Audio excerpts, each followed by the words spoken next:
निरंजन पुणे का रहने वाला है और एक आईटी कंपनी में काम करता है।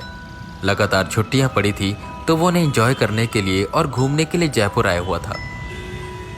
उसका बहुत पहले से मन था कि वो जयपुर घूमने के लिए आए और वहां की खूबसूरती देखे, तो जैसे उसे मौका मिला वो निकल पड़ा। उसे जयपुर आए अभी बस एक ही दिन हुआ था। यही शाम के 4 बज रहे थे और वो ऑटो रिक्शा में जल महल देखने के लिए जा रहा था। रिक्शा से उतरते ही वो उस खूबसूरत जल महल को देखने लगा।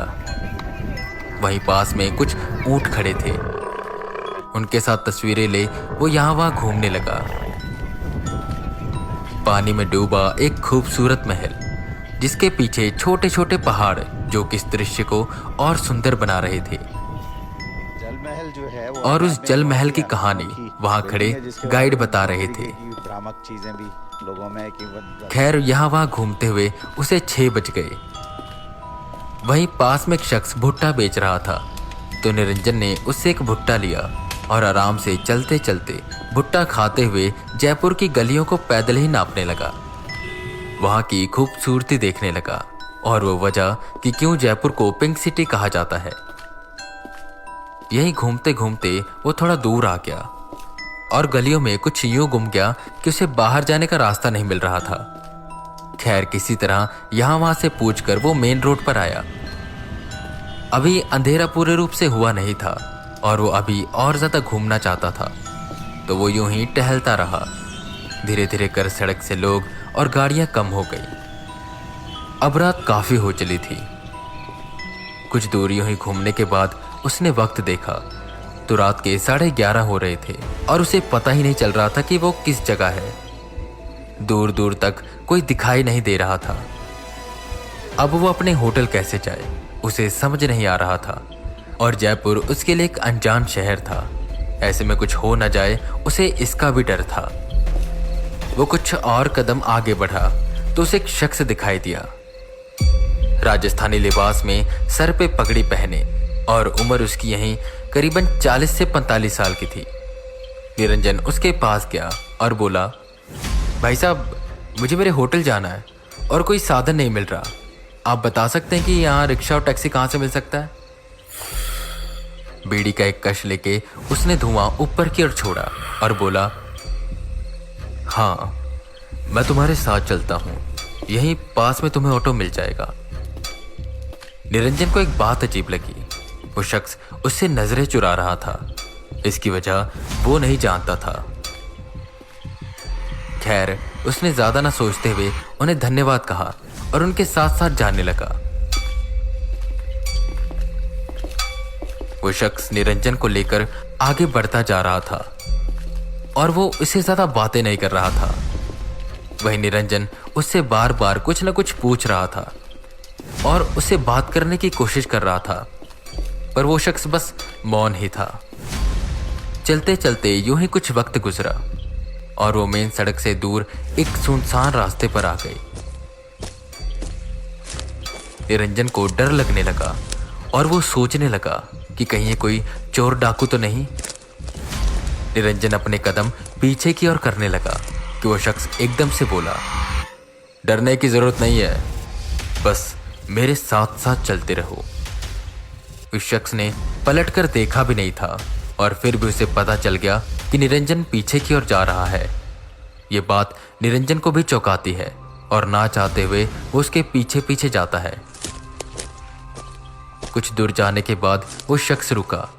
निरंजन चौकन्ना हुआ कि वो शख्स एक तालाब की ओर इशारा करते हुए बोला, तुम्हें पता है वहां क्या है?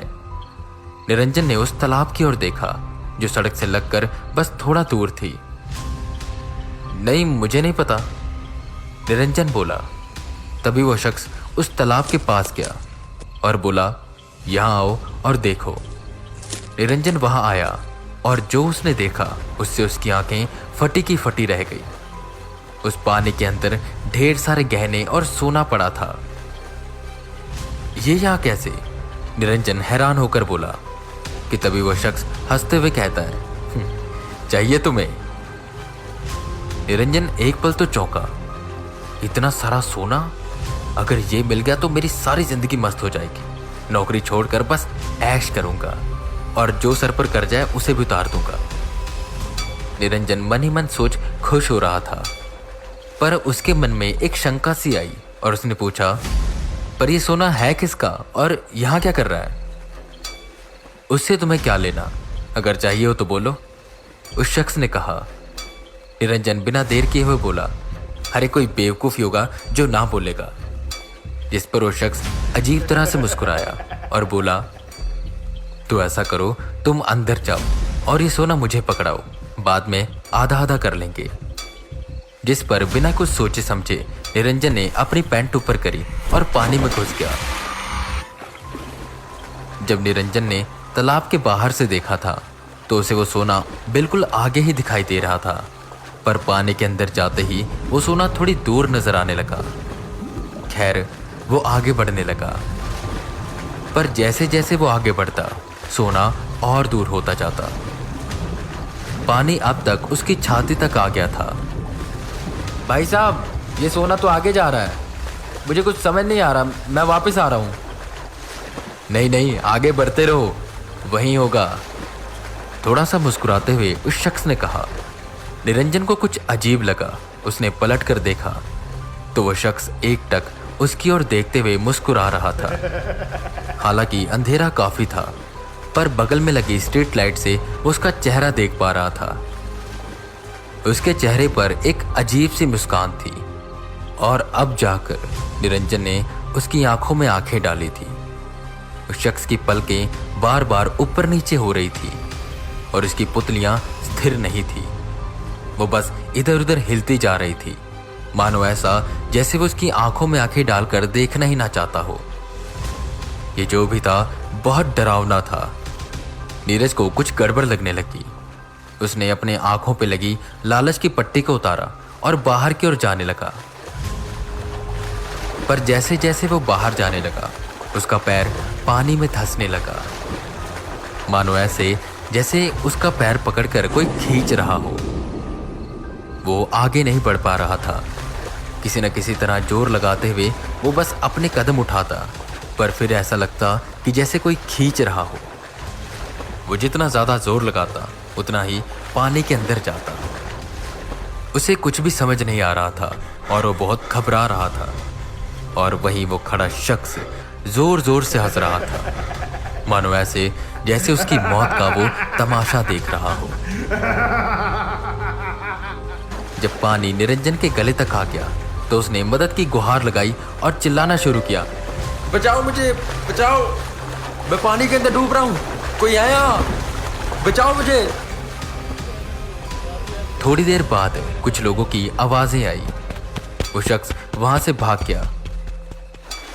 लोगों ने निरंजन को देखा और उसकी मदद करी, उसकी ओर रस्सी फेंकी, उसे बाहर निकाला और उस पर चिल्लाने लगे, तुम तालाब के अंदर क्या कर रहे थे यार? तुम्हें नहीं पता ये जमीन दलदली है?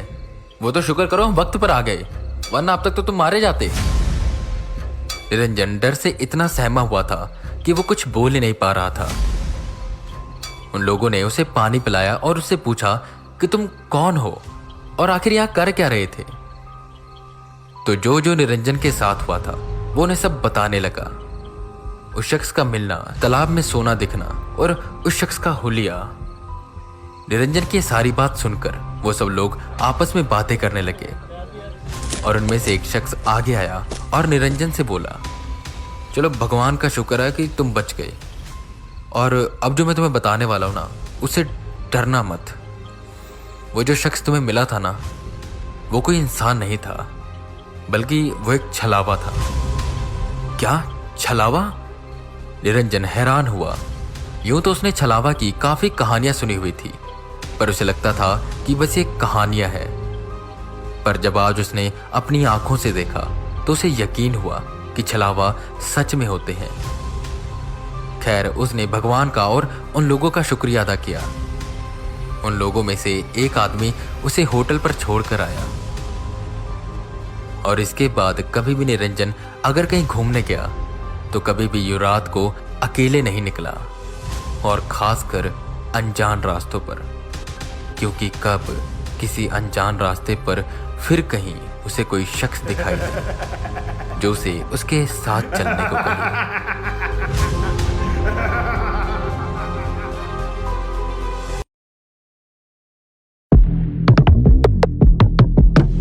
8.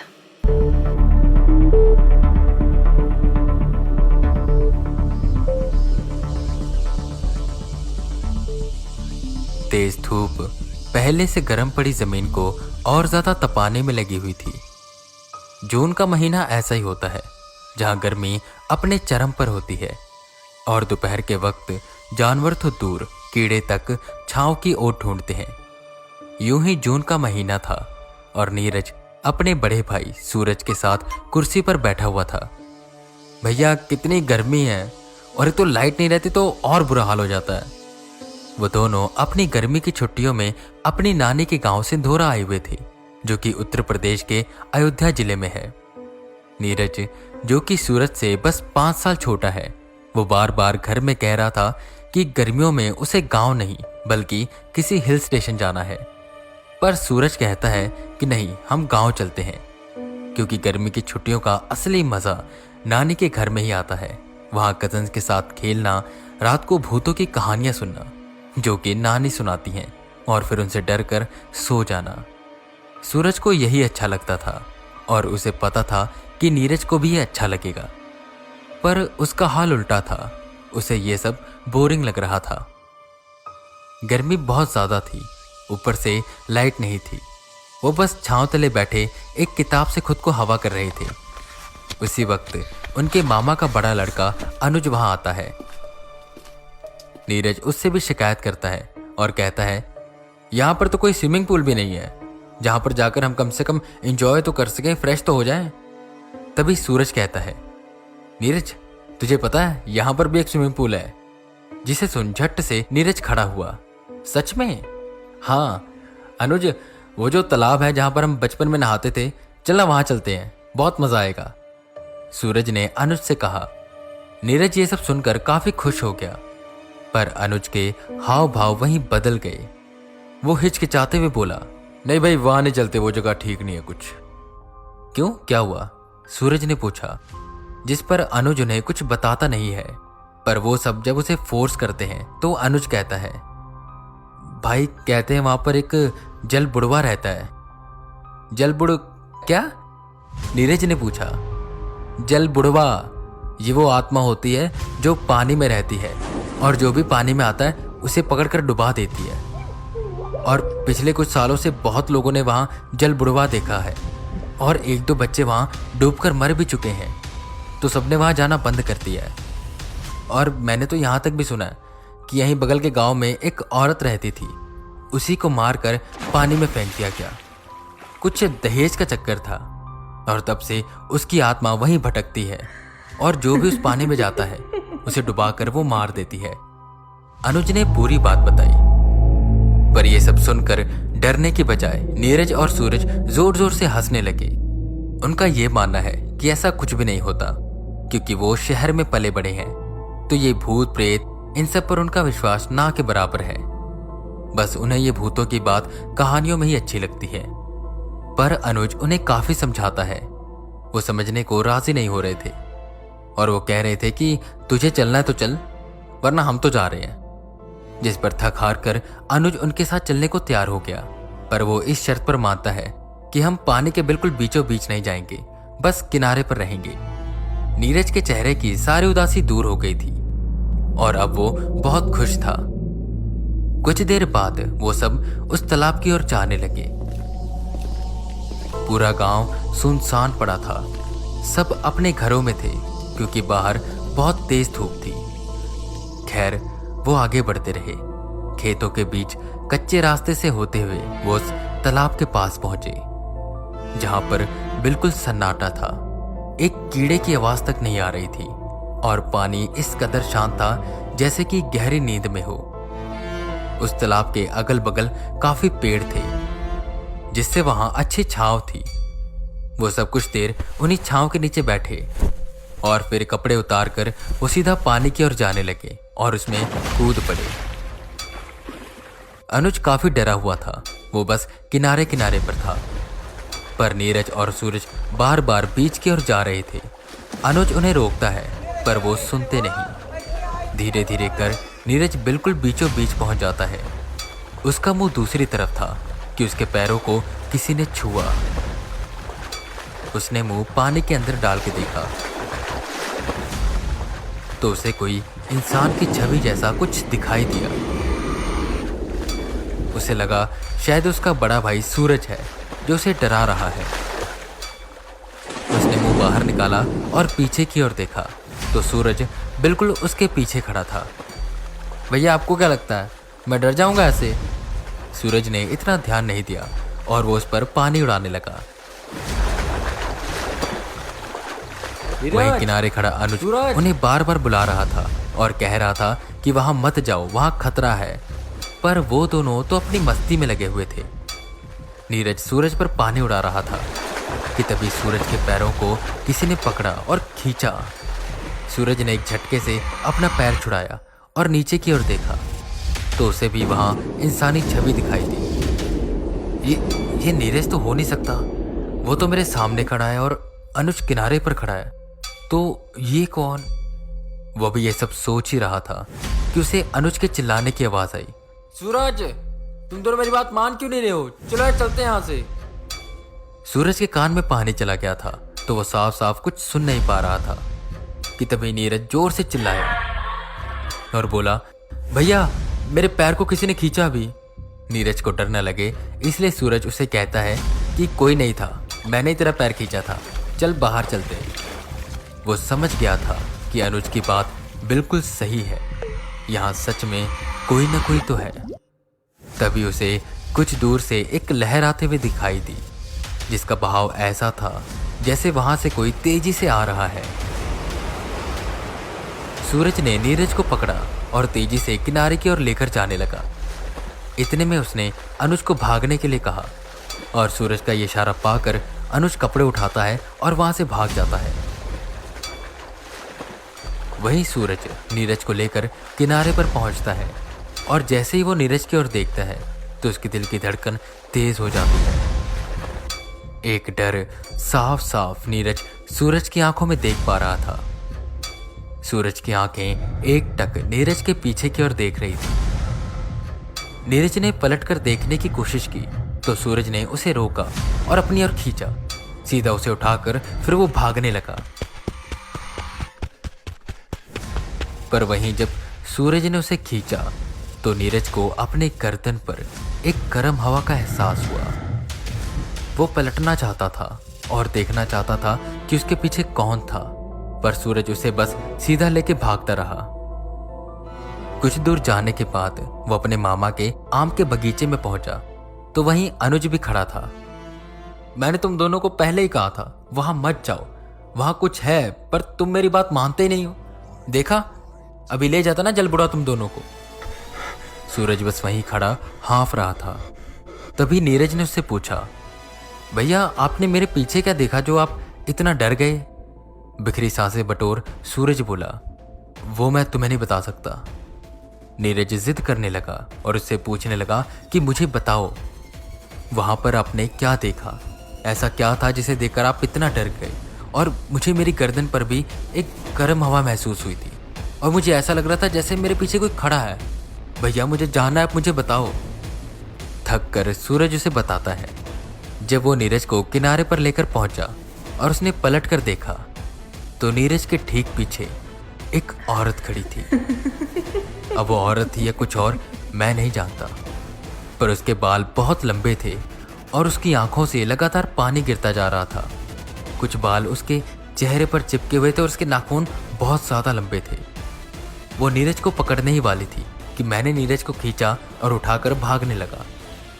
ये सुन नीरज भी डर से कांपने लगा और सोचने लगा कि अगर सूरज ने उसे पकड़कर खींचा ना होता तो उसके साथ क्या होता।